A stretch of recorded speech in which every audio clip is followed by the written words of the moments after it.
In this video, I want to talk to you about the importance of nurturing your leads. Nurturing your leads is vital because it helps you demonstrate your mastery. It helps them get to know you a little bit better, helps them also get to know the work that you do, how you do it, how it's different than what they've done before, and demonstrate the people that you've helped who are hopefully just like them, seeking resolution for a chronic health challenge that you can help people with. So once you get people into your lead magnet, or once they get on your email list, or once they enter into your ecosystem, we've got to drip out valuable information to them that speaks to them, that helps them solve their problem. Now, what I found historically is that most people don't do this enough, or they do this for a short period of time and then they give up.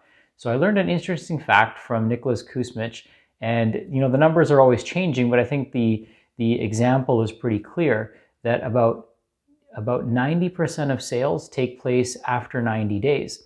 So if you nurture someone and you stop nurturing them just after a few weeks, or even after a couple of months, or even after 85 days, then you're missing out on the opportunity to get these people to really invest in what you have to offer. So you've got to continue to nurture them, warm them up to your message, warm them up to your process, and share case studies with them so that they know that you are the most obvious choice for them. We've talked about a bunch of different ways to separate yourself from all the other services that are out there.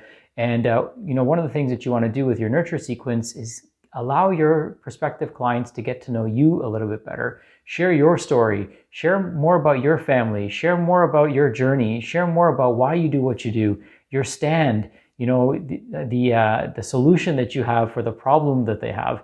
These are the things that you want to get across to them. So if you're using email, a couple suggestions for email. One, you want to make your subject lines very clear. So you want to make them hooky and punchy, but you also want to make them very clear so that when somebody opens up your email, they're not being clickbaited into opening up that email. It's very clear to them why they're opening up that email, and that way they don't feel duped. If you're writing clickbaity subject lines, then the problem with that is that they might open a couple of those emails, but then it's how they feel that matters more than we might know. So it's not just them opening up the email, it's how they feel when they open up the email. Do they feel good? Do they feel like they opened up an email and they got exactly what they were looking for, or exactly what they were promised? So try not to get too hypey, but make sure you're hooking people in with your subject lines. I also find that using an emoji can be very powerful because the majority of subject lines don't have emojis in them. And so your emojis can stand out a little bit.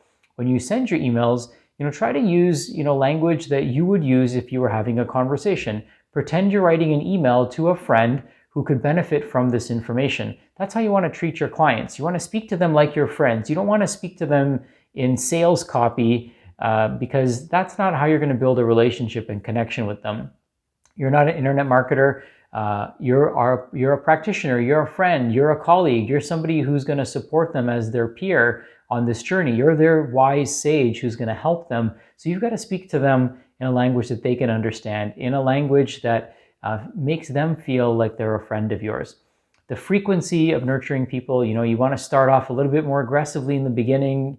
You might want to start off once a day in the beginning, and then maybe every other day shortly after that, maybe after a week or so. But you want to stay consistent. So you don't want to just come off too aggressively right in the beginning, 2 or 3 emails a day, and then you die off. You want to spread those emails out over a period of time. Remember, 90% of the sales take place after 90 days. So you have to be consistent, and you have to be somebody who is educating that person, changing their paradigm, getting them to see things a little bit differently so they never go back to looking at the world the same way. They get to look at health through the lens that you're providing that new set of eyes for them with. So continue to nurture people, stay in front of people, stay top of mind awareness, share case studies, and guess what? You're going to start to see that people are going to start to take action on your message. When you nurture people, eventually you might want to invite them to schedule a call with you, or attend a webinar with you, or join you for a special training that you're doing, or subscribe to your YouTube channel. There's ways that you can get people to take action and move them towards doing things that are going to be beneficial for them on their journey to learn more about you.